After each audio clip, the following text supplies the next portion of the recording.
중국발 스모그가 유입되면서 내륙 곳곳의 대기질이 크게 악화했습니다.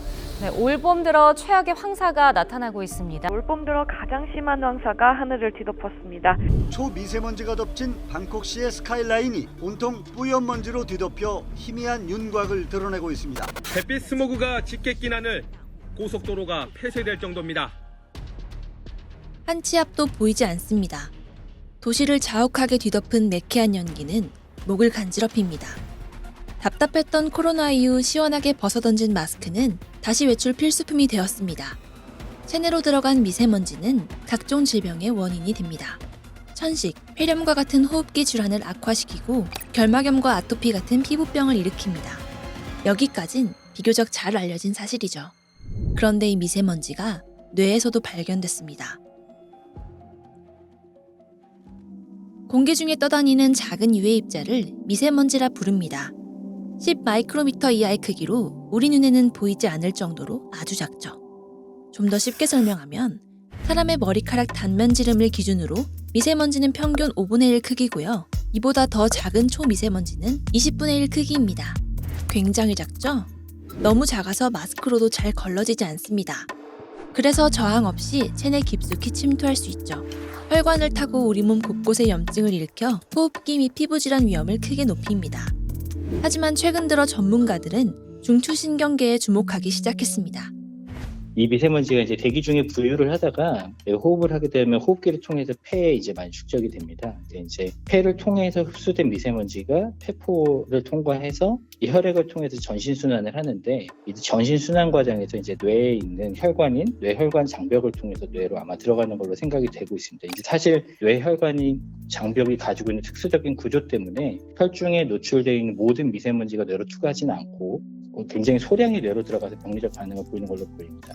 최근의 연구 결과에 따르면 이것뿐만이 아니라 뇌에 있는 특수 구조인 후각망울 근처에 림프 구조물이 있고, 이걸 통해서 전신 순환을 거치지 않은 형태의 미세먼지도 뇌로 갈 수 있다라는 가능성이 제시되고 있고, 첫 번째 미세먼지가 1차적으로 유도하는 가장 강한 반응이 사실 이제 기침이라든지 호흡곤란과 같은 이제 호흡기계 및 심혈관계 질환이 가장 많기 때문에, 이외에 다양한 형태의 다른 장기에서 병리 반응에 대해서는 사람들이 많이 생각을 못했기 때문에 그런 일들이 벌어진 것 같은데요. 다른 한 가지 점은 뇌혈관 장벽은 사실 포도당 같이 아주 작은 물질도 뇌를 통과할 수 없게 만드는 아주 튼튼한 장벽인데, 이보다 훨씬 더 큰 형태의 미세먼지가 직접적으로 뇌로 갈 것이라는 생각을 하기 매우 어려웠고. 사진에 까만색 점이 보이시나요? 뇌 속으로 들어온 초미세먼지인데요. 이렇게 축적된 미세먼지가 뇌를 공격하면 정말 심각한 문제가 생깁니다. 미세먼지는 사실 다양한 형태의 금속 물질하고 이온, 그리고 탄소 화합물 성분으로 구성이 되어 있습니다. 근데 이 중에서 미세먼지의 탄소 화합물 성분은 사실은 그냥 탄소 성분이 아니라 연소 과정을 거쳐서 방향족 탄소 화합물 형태로 존재하게 됩니다. 이게 사실 독성이 제거되지 않은 상태로 오랫동안 혈중 안에 머물게 됩니다. 저희가 지금 현재 진행하고 있는 공동 연구 결과에서도 이 방향족 탄소 화합물이 신경 병리 현상의 주요 원인임을 뒷받침할 수 있는 연구 결과들이 제시되고 있고요. 2022년 기재된 논문에 따르면 오염된 공기에 장기간 노출될 경우 심각한 뇌 손상이 발생하고 신경퇴행성 질환 및 행동장애가 따를 수 있습니다. 소아의 경우 특히 취약한데요. 실제로 건강보험공단의 통계를 보면 하루 미세먼지가 10 마이크로그램 per 세제곱미터 증가할 경우 자폐 스펙트럼이 9.4%, ADHD는 6.7% 상승했습니다. 태아나 영유아의 경우 영구적 뇌 손상은 물론 성인기 신경질환에 걸릴 가능성도 높았습니다. 최근 국내 연구진이 대기오염에 노출된 사람들의 뇌에서 알츠하이머 환자와 비슷한 양상을 발견했습니다.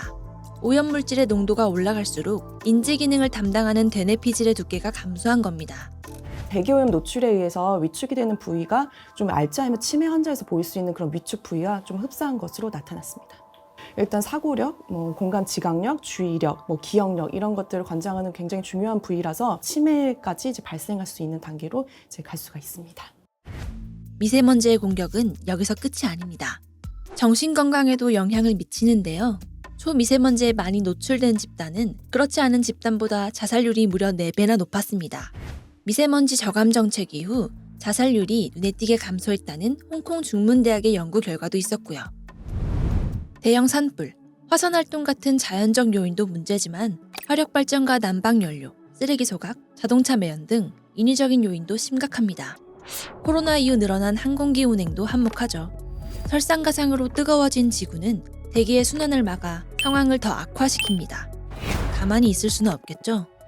지난 2019년 정부는 미세먼지 특별법을 시행하고 본격적인 미세먼지 저감 조치에 나섰습니다. 하지만 우리나라가 통제할 수 없는 지역적 조건을 가지고 있고 산업화를 유지하는 한 완벽한 저감 조치는 쉽지 않습니다. 농도를 결정하는 일들은 발생량을 줄인다고만 되는 것이 아니라 특히 국외 유입과 같은 여러 가지의 영향들을 복합적으로 받아서 나타난 현상들이기 때문에 단순히 우리가 배출하는 양을 일부 줄였다라는 걸로 모든 것들을 줄일 수가 없고요.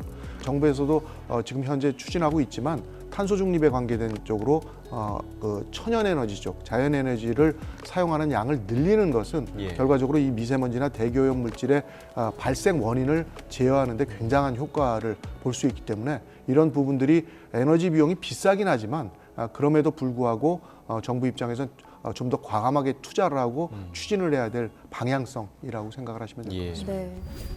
우리나라의 미세먼지 농도는 25.9 마이크로그램 퍼 세제곱미터. 여전히 OECD 국가 중 1위입니다. 우리나라와 근접한 국가인 일본도 13 마이크로그램 퍼 세제곱미터로 우리의 절반 수준밖에 되지 않죠. 그렇다고 노력을 멈출 수는 없습니다.